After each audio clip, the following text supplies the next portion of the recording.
Podcast streams are activated. Over the next 45 minutes you will be informed and entertained. Welcome to the podcast that breaks down Washington football team news and updates from the world of sports. We talking about practice. Not a game. We talking about practice.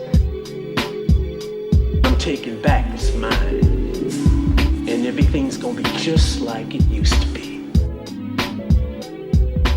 After practice with Lake Lewis starts now.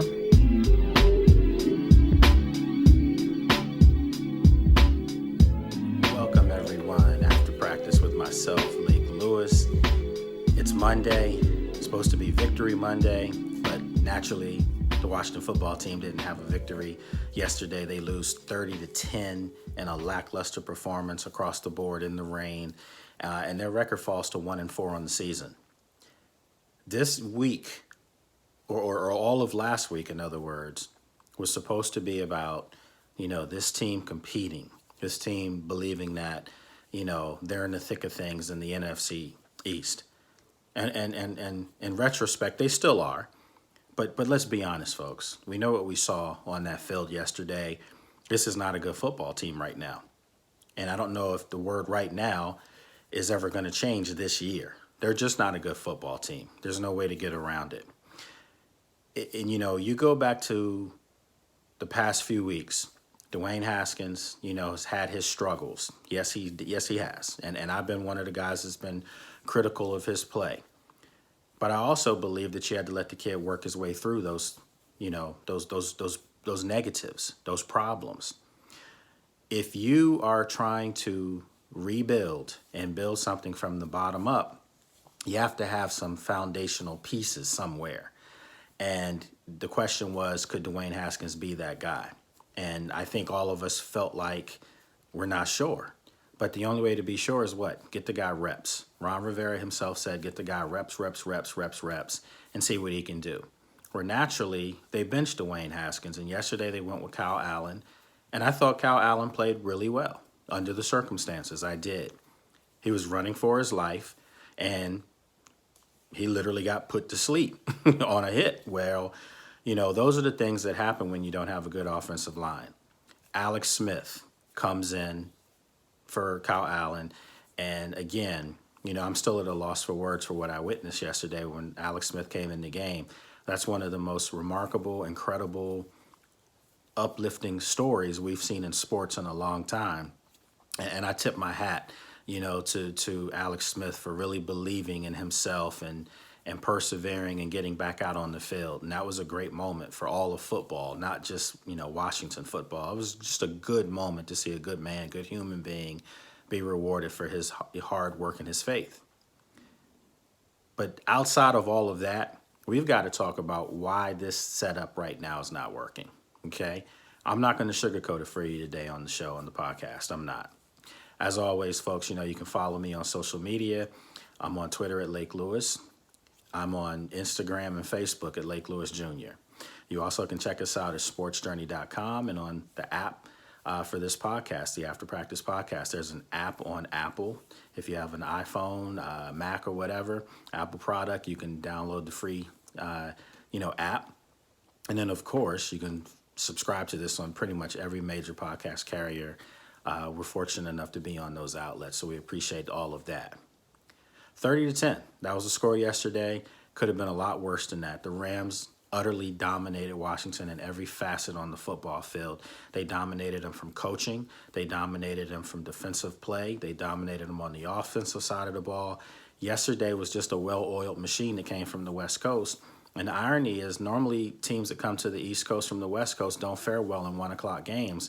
Sean McVay had his guys ready. Kevin O'Connell had that offense humming.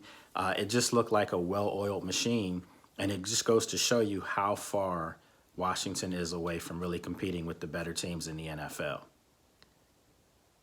So I got to ask the question today, what do we see from this team? The three things. Normally I write this on a Monday.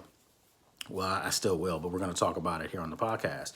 What are three things that we learned about this football team? Well, the first thing that I feel like we saw was that it doesn't matter who the quarterback is. If you can't throw the ball deep and make a defense honest, if you can't run the football, if you can't pass protect, it doesn't matter who's playing quarterback. I could go back there and take the sacks. I could go back there and look like the three guys that have played quarterback for Washington this year. We're going into week 6 next week, and this football team literally has played 3 different quarterbacks, and it's not by design. So you got to start asking yourself, what is being done on the offensive side of the ball, play call wise, to give these guys a chance? I know some of you are going to say, Scott Turner, new offensive coordinator, they're figuring it out. But, I was talking to, a good friend of mine, David Aldridge, yesterday in the press box, and, he brought up a good point to me that I did not think about. I hadn't thought about it. And I don't think he minds me saying this, but he had mentioned that Scott Turner has less games as an offensive coordinator than Dwayne Haskins did as a quarterback. And that's a telltale sign to me, So once Dave said that to me, I was just thinking, you if you're going to give the coordinator a chance to learn and grow and process everything that's going on out there, you didn't do that with your young quarterback. And I understand Dwayne Haskins isn't absolved from all the problems, that he brought onto himself, because he's done some things that have been very immature, and that's a fact. But I think we already understood that the kid was immature. And I don't mean immature in a negative light. I'm not saying that, he's a young kid, doesn't get it. He's just young, and you have to grow into becoming a man. You have to grow into your role. You have to grow into your place. And all I'm saying is we were sold that the guy was acting like a leader. They voted him a captain. And I remember when he got that captain nod, I was shocked. I'm not going to even lie to you. I was utterly shocked, because to give someone that is a big, big responsibility that comes with it. And I'm not sure if they gave it to him because they wanted him to act like a captain, to become one, literally, or did he earn it? I don't know the answer to that. All I know is you benched a captain 4 games into a season where you're trying to see what he can do. And what I saw yesterday against the Rams leads me to believe that Haskins didn't look all that bad in retrospect compared to what I saw yesterday.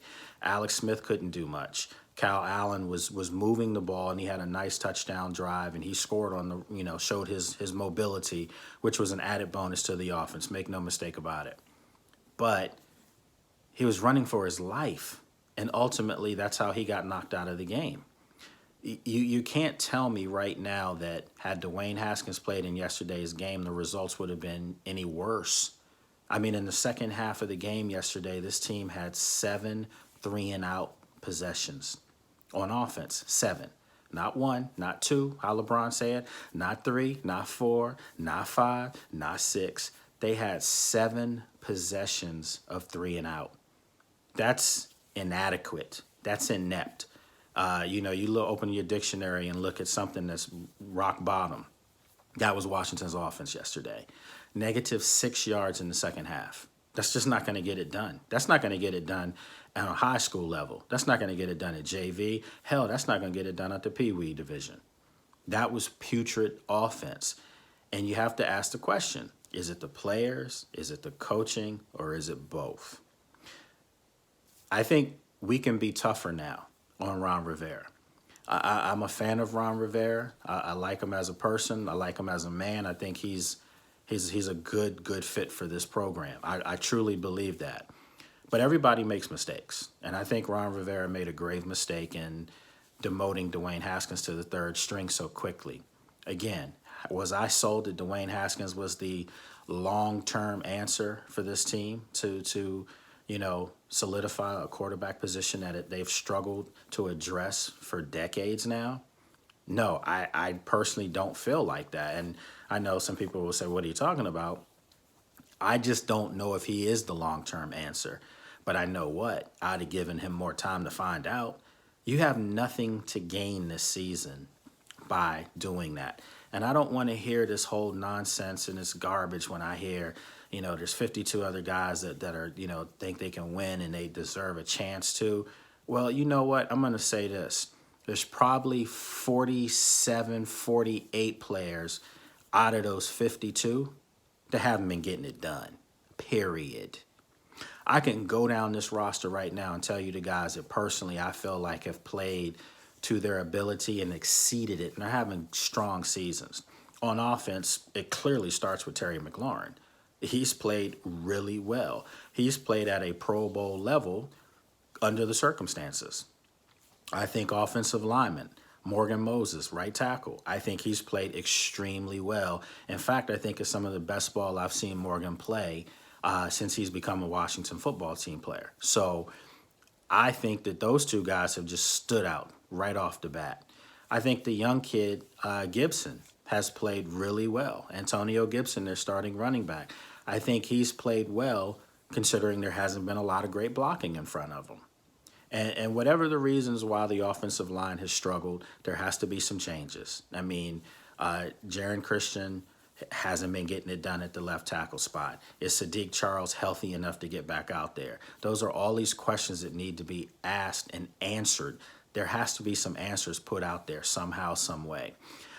Wes Martin yesterday was a turnstile. I'm just going to call it like I said. I understand he was playing against the absolute beast of football in Aaron Donald, who, for my money, is the best player in all of football. He's dominant. But still, Aaron Donald was practicing different techniques out there on Wes Martin yesterday. And I understand he does that to a lot of people. But you're telling me on an offensive side that you can't chip him, you can't double team him, you can't make somebody else destroy you? Well, you know what? In retrospect, they did kind of do that in the second half. And guess what else? Troy Reeder, linebacker Troy Reeder for the Rams, looked like they needed to give him a yellow jacket yesterday because he looked like a Hall of Famer the way he was wreaking havoc all over that field. Again, folks, these are things that are going to come up now. And I think it's fair to say that we have a right to ask these hard questions to Coach Rivera. We have a right to ask these questions to Scott Turner. We have a right to ask these questions to Jack Del Rio because his side of the ball, it ain't getting done. I don't know how many times I saw wide open receivers in the middle of the field, wide open receivers running down the field after they've caught the ball, wide receivers getting past the safeties. And again, Ron Rivera said after the game that, he's got some young free safeties. They're still trying to figure out who's going to be their free safety. Troy Apke, Penn Stater, I got to say that, of course. He's not getting it done. Then you try, Cameron Curl, he's a rookie, I think from Arkansas, wasn't getting it done. DeShazer Everett, special teams demon, special teams captain, wasn't getting it done when they put him in there. So they clearly have a void at free safety, and I'm going to say it. That's right. I said it. I'm going to say it right now. They seem like they got a void of strong safety, too, because Landon Collins is not getting it done for the money that they've paid him. I got to say it. I got to be upfront about it. Nice guy, works hard, but he's not producing right now. For the type of money that was given up for him, it's just not happening. And again, I've been around this organization long enough to know you're going to start hearing grumblings from players about coaching and things like that. You can't keep singing that tune. After a while, you got to start looking in the mirror and looking at yourself and asking, what are you not doing? Why is this still looking the same with a new set of coaches, new set of eyes? We've seen 3 different head coaches in the last year, and I've seen the same product. I've seen the same thing. And after a while, you start to wonder, do they have guys that are not that good on this team? You've got 4 first-rounders on that defensive line. And for my money, I'm all in on Chase Young. I mean, the guy's an absolute animal. Even yesterday, coming back from that groin injury, he still was making plays on the field, in my opinion. But some of the other guys, I'm just not seeing it. I'm not. The Alabama wall, I'm not seeing it. I just, again, I've always said I thought Matt Ioannidis was their best defensive lineman. I think Chase Young is potentially, their best. I mean, Chase Young right now to me probably is their best defender in general. That's a problem. You guys do realize that's a problem. For your best defender to be a rookie playing in his fourth NFL game. That's a problem if that's your best player. It was a problem last year on offense when a fourth round drafted receiver who was not even one of the top 2 or 3 wide receiver options in college comes to your team and he beats out a first round receiver at the time, Josh Doxson, outplays everybody on the roster and becomes your best player. I don't want to hear that's great drafting. No. You got lucky. You got a guy that's bust his ass, and he's out there producing and doing his thing. And Terry McLaurin. All that credit goes to McLaurin. Nobody else. That's a problem to me. So again, I told you I wasn't going to sugarcoat this today. This team's bad. They look putrid at this point. And they've got to look themselves in the mirror and figure it out. I don't need anybody coming at me and saying, you're not talking sweet about us and things like that, because there's nothing sweet to be said. This team looked awful last year. They were an embarrassment, and then they're following it up this year. Let's go back to the Eagles win. That win seems rather inflated now, doesn't it? That win comes across to me as, I can't say verbatim that the Eagles are a bad team, because I think that they're going to figure some things out. I still think they're in the thick of this, obviously. Realistically, it's going to come down to them in Dallas, even though Dak Prescott again was hurt. Andy Dalton came right in, a veteran quarterback, and took them right down the field. They beat the Giants, kept the Giants winless. Don't be surprised if Washington goes to New York this weekend and loses. I mean, that's just how this thing's going right now. So again, I didn't like the whole wishful thinking of we're going to compete for a playoff spot. Okay, let's just say you do make the playoffs and you go in at 6-10, 7-9, because that's probably what it's going to be, to win this division. What it's going to take is probably 7 to be assured you're winning the division. 6 might get you in. If I'm the NFL, I'm changing the rules mid-season.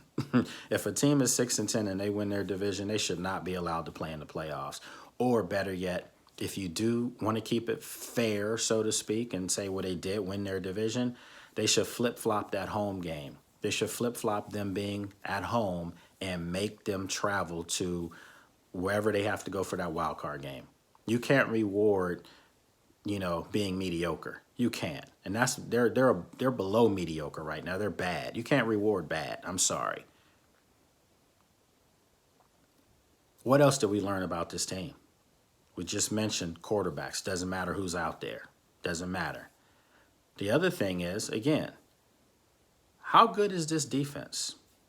How good are the players on this defense? Because we've been talking about this, singing the same tune for 3 years now, that this team has the potential to be one of the best teams. My father, rest his soul, used to tell me all the time, potential can only go but so far. Potential in year 2 means, are you doing it or not? Potential in year 3, potential in year 4 means you didn't do it. You didn't get it done. You missed the opportunity. The boat, left without you. It pulled off from the dock without you. You missed it. This is year 3 here. How much longer are we going to keep talking about potential? How much longer are we going to keep saying this team, this group, they've got so much young talent, they've got potential? That's another thing. Young is Chase Young, rookie. That's what young is. Young isn't 4 years in the league, 5 years in the league. Hell, I'm even saying 3 years in the league. Things should be clicking for you. And I haven't seen that dominance from that front 4 that needs to be said. So again, until guys take it upon themselves to look in the mirror and come with it and go after it and attack better than what they've been doing, we're going to see the same storyline here. It's the same thing with this defense year after year after year. Even when the offense does do something well, like yesterday early, Kyle Allen scrambles, scores. They take the lead 7-6. Looks pretty good, right? Remember, the Rams have scored and missed their extra point. So it looked pretty good, right? What do the Rams do when they get the ball? They go right down the field and score. How many times have we seen this story? How many times have we seen this story? Washington's defense makes a move at the end of the first half. Kendall Fuller gets his 3rd interception. He's balling. That's another guy that I think I probably would put, remember I said 48 out of the 52. He's one of the 4. He's another guy that's played well. But again, and I say this, they get the field goal by Dustin Hopkins. You think they have momentum going into halftime? The Rams come right out and score on them. I mean, just to let them know this is how it's going to be for the rest of the day. You can't make excuses about the rain. You can't make excuses about no one in the crowd because the Rams are affected by the same exact things. It's time to stop making excuses. It's time to stop throwing guys under the bus. You can't do that anymore. For everyone out there that was throwing Dwayne Haskins under the bus saying he sucked, he was the worst draft pick, blah, blah, blah, blah, blah. Yeah, maybe he didn't play the greatest, but from what I saw yesterday, it doesn't matter who's back there. It doesn't matter. It doesn't matter when your defense isn't making plays. Listen, the Baltimore Ravens that won the Super Bowl. What year was that? 2000 or 2000? I think it was 2000, okay? The Chicago Bears that won the Super Bowl, 86. Those teams knew that their defenses were going to have to be the bell cow for them. They knew that those defenses were going to have to make plays. They were going to have to cause turnovers on their side of the field. They were going to have to do everything they possibly could to give the offense a chance to just get a couple field goals. Hell, you remember that Ravens team. I remember there was a streak of, they won 5 straight games, and the offense had not scored a single touchdown. Put that in perspective. Their offense didn't punch the ball in the end zone in 5 games, and yet they still won those games. They were kicking Matt Stover field goals. I remember that. I think he had like 3-4 field goals a game. But they were winning games literally 12-7, 12-10, 9-6. Their defense knew if somebody got in the end zone on them, they're probably going to lose the game. And sure enough, they rode that hand all the way to the Super Bowl. So it's not like it can't be done. You can't keep saying, well, the offense isn't doing this. You have to worry about your side of the football. You have to worry about your side of the field. If you're the offense, don't worry about the defense. You got to punch the ball in the end zone somehow. You got to figure a way to sustain drives. You got to figure a way to get first downs. You got to figure out a way to convert third downs. If you're on defense, you got to figure out a way to get to the opposing quarterback, take away the run, get teams off the field on third downs, not have long drives sustained on you where now you're tired and you're going to be on the field for the rest of the game if you know your offense is struggling. These are things that I know the coaching staff for Washington football team is relaying to their players. We get all that. But after a while, you have to start to really wonder, is this a true rebuild? Because I don't want to see duct tape put over holes, because there's a lot of holes on this team. You can't keep doing that. Is this a true rebuild? Because if it is, some of these guys need to be sat down because they're not performing. They're not doing their jobs. And yeah, it's not fair to the Terry McLaurins of the world. It's not fair to a Morgan Moses who played the last 2 years with 2 surgically repaired ankles. It's not fair to a Chase Young, a rookie who's coming from storied programs in high school at DeMatha, and then at Ohio State in college, and you're coming here, and he's probably lost more games already as a Washington football player than he lost at DeMatha and Ohio State combined.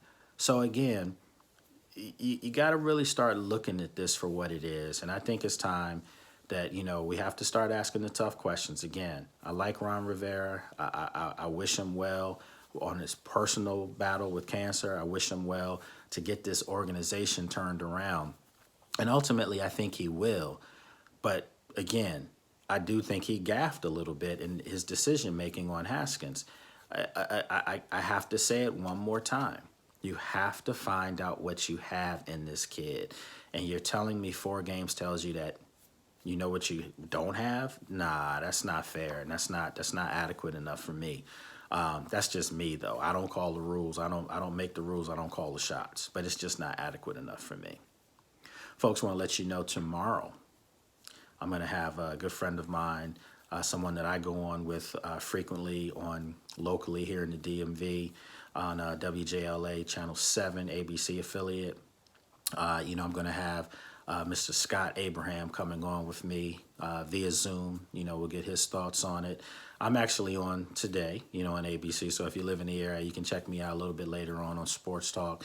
Scott and I talked about, yesterday's events. We both were at the game, of course, and we talked about it. So we're going to have him on tomorrow on Tuesday's podcast with myself, and got some other great guests coming up this week. So we're taking this to the Zoom for you folks. Hopefully you like what you see.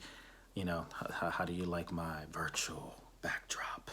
Yeah, so we're trying to switch it up just a little bit, and do some things. So again, third thing we learned about this team. I already said the first two, doesn't matter who the quarterback is. Second thing, defense has to play better because they're not getting it done. Third thing, and I think this might be one of the most important factors that I possibly have said in any of my 3 things that you learn about this team, that I've ever said. And I think the third thing is that I do think that there's a little bit of, I don't want to use the word delusional, but I think that people have to really start taking, a look at the organization and where it is now. Understand where I'm going with this. Everyone was told, this is a rebuilding year, So everyone knew this. We knew this. Everyone started to accept it. I remember talking to some of you out there. I remember talking to some of you fans out there, and you were saying it doesn't matter if they go 2-14, 3-13, 4-12. You just want to see improvement and competitiveness on a week in and week out basis. No one was expecting for this football team to challenge for the division lead, COVID or not, injuries to other players on other teams within the division or not. No one expected for this team to take an about face overnight. And then we were told, again, by Ron Rivera, that you have to give Dwayne Haskins time. I bought into it. I think most of you bought into it. And then when it was changed in a blink of an eye within a 2-week span, because you are in a bad division and you feel like you have a chance to compete in it, how many times have we seen this story over the years where this organization puts a lot of damn sugar in the Kool-Aid and pushes it right in your face, and you drink it, man, it tastes pretty good. It's sweet as hell, but it tastes pretty good. No more. No more. I think most fans have had it with that. They need to see results. Ron Rivera knows this, believe me. They need to see results. And I think what happened, and just as my own personal opinion, I think a couple things led to them feeling this way, meaning a little borderline delusional. They saw the Cowboys were struggling, but yet their offense was not. Dak Prescott, obviously we know about the injury. We talked about that a little earlier. But before the injury, the offense was going up and down the field. Well, guess what? After his injury, Andy Dalton had that team go up and down the field. There's too much offensive firepower on the Cowboys for Washington to get into a shootout with them. And I still feel like that with Andy Dalton. There's still too much offensive firepower. They still have one of the best 2 or 3 running backs in all of football, and Zeke Elliott. They've got a dynamic receiving core. You got to call it like you see it. They still have enough talent on offense to win that division. Make no mistake about it.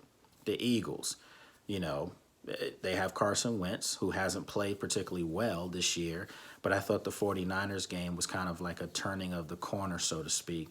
He didn't look that bad.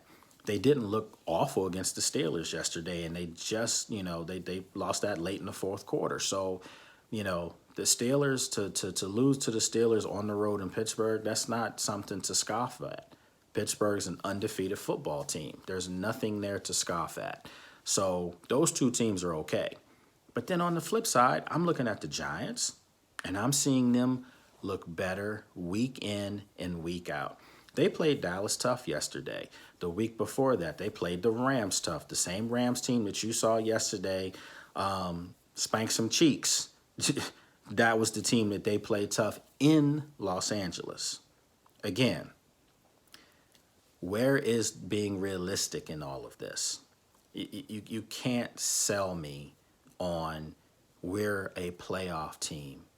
Because in order to compete to win your division, that means you're a playoff team. Forget what the record is. You're uttering the words, we are a playoff team. Washington's not a playoff team. Are you serious? Where's my Jim Moore in all this? Huh? Playoffs? No, they're not a playoff team. Not even a little bit. They're a rebuilding organization. Rebuilds aren't thinking playoffs. Rebuilds are saying, we're going to get our players up to par. We're going to put guys in right positions. We're going to see why they've been inadequate all these years. We're going to see why this guy signed for all this money and hasn't played to his potential. What is it? That's what I want to see. I want to see guys not looking the same that they've done over the last 2-3 years. Every time I look up, Landon Collins has somebody behind him. But Landon Collins signed a lot of money, which means he's got a lot of talent. But why is Landon Collins being asked to cover? That's not his game. He's a downhill tackler. He's a guy that's almost like a hybrid linebacker that should be playing in the box. But when you don't have any free safeties behind you to cover the field, what happened to Sean Davis? Sean Davis was brought here from Pittsburgh. They released him. He's gone. Troy Apke, they drafted him. And it pains me to say this because he's a Penn Stater, but Troy Apke got drafted because of his NFL combine exploits. You know, the fact that he's fast, the fact that he's athletic, that got him drafted when in college he wasn't their best safety. It was Marcus Allen. I'm a Penn State guy. I can tell you that. But this is what you're doing. This is what this organization has done. And Ron Rivera immediately gets hoisted right on down into the quicksand, and he's got to figure out how to get out of it. That's what happens here. You're never standing on firm cement as an organization. This year, a lot of changes in the building, front office, Jason Wright, Julie Donaldson, Ron Rivera, and those things are awesome. They're great people. So things will change. But those people have to come in and fix the mess that they inherit. And that's what Ron Rivera is doing right now. This isn't his team. This is a team he's inherited, and he's got to bring his own guys in. He's got to bring guys that fit the mold of what he wants. He's got to bring in guys that are going to get after it, that are going to play hard, they're going to play for 4 quarters, that aren't going to be dancing in the end zone, not picking off passes and you're down 15, 16 points and you're running into the end zone dancing. Cut that nonsense out. That's the stuff that bad teams do. Act like you've been there, done it, you belong. Same thing that Dwayne Haskins was doing. Act like you've been there, done it, you belong. So again, folks, I told you today I wasn't going to mince any words. I don't want to be this way. I don't want to come out here and always be negative. And I'm not trying to be negative. I'm just trying to be truthful. But again, this organization and this team, they've got to figure out a way to get out of this rut that has just the black cloud that has stayed over top of them. I think another week of Kyle Allen, if he's able to play, will help stabilize the offense a little bit. There were a couple plays that were left out there. There was a nice deep ball attempted to Terry McLaurin that wasn't there by Alex Smith. But again, Scott Turner, you got to get this offense moving, man. You got to look down the field sometimes. And I don't want to hear where the quarterback doesn't have time to look downfield. Even if you force one down the field, obviously don't get it intercepted. But you got to make safeties feel like they're coming my way every now and then. If anything, safeties that are playing against Washington are coming into the box. They're bringing 8, 9 guys in there and daring Washington to throw the football down the field. When you have 8, 9 guys in the box, you can't run the football either. So it's just right now, everything's being dictated to them. Opposing defensives and coordinators are dictating the game plan to Washington, and that's not good. And I've said it, and I've said it again. I need to see more from Scott Turner's offense because I thought Kevin O'Connell last year had this thing moving. I thought Dwayne Haskins was showing progressions on a week in and week out basis. Steven Sims was a big part of the offense. Even before Steven Sims got hurt, they put him on IR this week with the toe injury. But, the last two games before that injury, he was non-existent in the offense. And this is a guy that has really big playmaking abilities, a guy that I said could be just as dominant in the slot as Terry McLaurin is on the outside. I said that before the year, but we haven't seen it. So again, if I'm going to have to, say we need to give a pass to Scott Turner because he's new at this, then I need to have the same thing given to some of these young players on offense. They need a pass then because they're new at this too, and they're learning your system. So again, something needs to be done. Again, remember tomorrow, I'm going to have my friend on, Scott Abraham from ABC Channel 7 here locally in the DMV. Later in the week, try to get my boy Philip Daniels on. Used to coach with the Eagles the past few seasons. Get his thoughts on the defensive line play for Washington. He's a guy that scouted and graded all these players when they were coming out. So I want to get his thoughts on what is going on, what can be better, what can this team do better. So we've got a lot of stuff coming up, folks. So remember, check this out. We're trying to do something different. The audio version of this definitely will be on all the major podcast subscribers, and you'll be able to continue to watch this from right here on sportsjourney.com. So as always, folks, I appreciate you checking me out on a just another Monday here in the DMV. That's all I can say. Hang tight.